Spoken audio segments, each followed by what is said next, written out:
I'm Meg with Lens Pro to Go, and in this video I'm going to be covering how to assemble the Ikelite housing with a 5D Mark III and 16-35 lens. If this is your first time doing this, we recommend watching the first video in the series where I talk about important procedures on how to maintain O-rings and how to perform a 360 dunk test to ensure that the housing has no leaks before sealing your camera and lens into the housing. The first step in getting the unit set up is to attach your camera to the housing itself. Locate the tripod mount on the bottom of the camera and screw the base of the back of the housing to the camera. It's a flat mount screw, so if you don't have a flathead screwdriver, you can always use a coin or key to tighten it.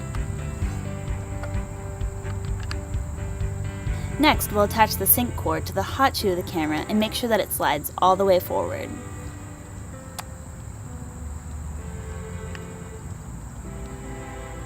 Specific to our configuration, the 16-35 is the ideal lens.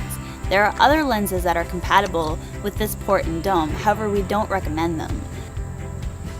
The end diameter is too large to go through the port, so for now we're going to leave that off. Now we're ready to put the two halves together. This would be the time to insert 1 or 2 silica packets under the base plate so they're not moving around within the housing to prevent internal moisture. Once you have the front and back together, check to make sure that the O-ring is touching on the back before fastening the lid snaps. As a general rule for all housings with multiple lid snaps, you should close the snaps on the opposite sides at the same time to properly seal it. Now fasten the top. You'll be able to see the O-ring on the back is sealing as the snaps are fastened.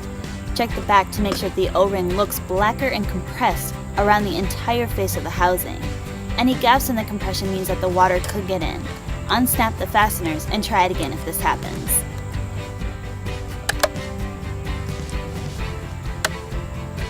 If you're using the zoom function on the lens, drop the clear zoomed gear ring into the front of the housing. Next we'll attach the port. Lift up on the 4 port retention clips and slide backwards. Slide the thinner edge of the port down into the face of the housing and then push the clips forward to secure the port. It's important that the clips can slide back and forth. If they are also able to still lift up, tighten them down with a screwdriver, but do not over-tighten. Over-tightening the screws will strip them. If you are using the zoom function on the lens, you'll need to attach the zoom spring ring. When doing this, pull up on the ring and stretch it over the lens as opposed to sliding it on. Sliding it can tear off the foam underneath. Make sure the 2 clips are facing down or away from the front of the lens, and always away from any buttons on the lens such as the automatic or manual focus slips so that the clips don't bend. The next part is tricky and may take a few tries.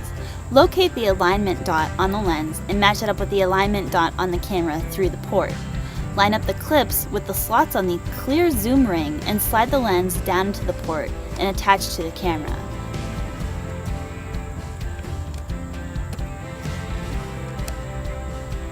Test out the zoom knob on the left of the housing to make sure that the zoom ring is properly attached.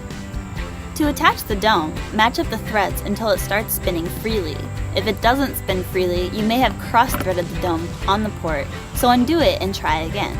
You will get to the point where the port is spinning with the dome. To tighten the dome all the way, hold the port with one hand and spin the dome until it's snug.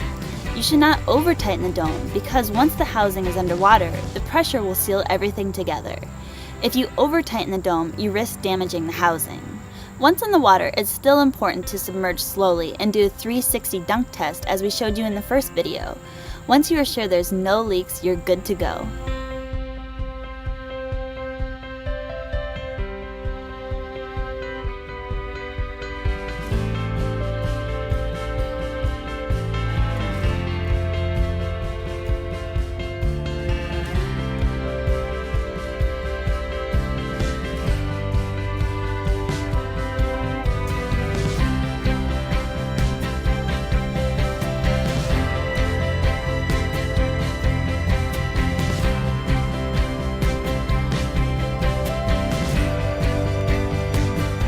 From my own personal experience, taking your camera and lens into the water for the first time is definitely scary.